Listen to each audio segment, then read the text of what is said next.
Hey guys, just wanted to shoot a quick video to show what my next plan of action is.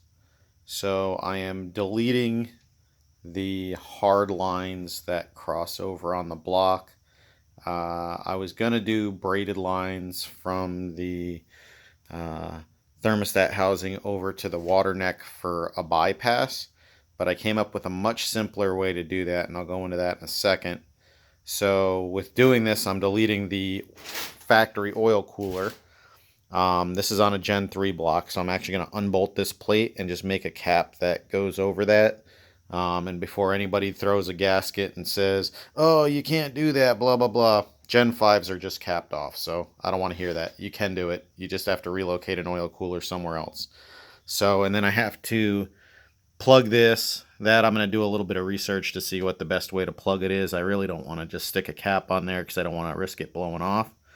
And then the biggest area of concern was this, because this port right here is recessed and uses an O-ring seal on the factory hard pipe. I was going to use this one, and instead, this is what I found. So here's the. I'm going to just put this on the floor so I can explain.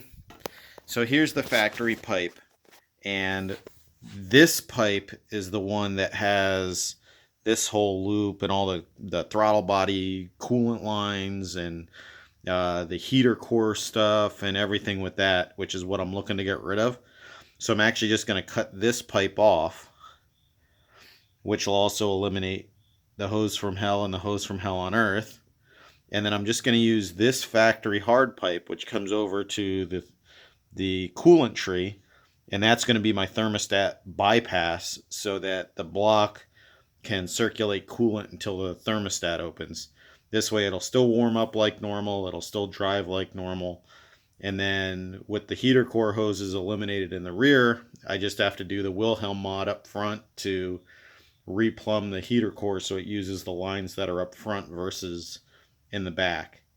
Now, with all that, it'll shave about 4 pounds of weight off the car, but it's going to simplify this whole back section. Since the new turbo I got doesn't use coolant lines, that was the other main reason I was doing this, so I wouldn't have to cap off all kinds of lines, because it was starting to get really congested over in this area with the factory hard boost lines, all the plumbing for the coolant lines, everything else. So this is going to be a much more simplified, much cleaner approach, and it's going to free up a lot of space in this area.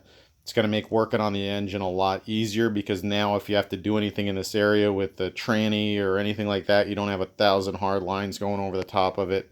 So I'm kind of super excited that that's going to work out that easy, that I can just clip this right there, whoop, and then I'm going to make another plate and just inside and outside weld it inside the pipe to the top of the plate, so this way it'll be nice and flush and I'll have a good seal. And then the O-ring is just going to seal that back pipe. They both do the same thing. I was actually just looking through the BGB to make sure that they both flowed to the same side of the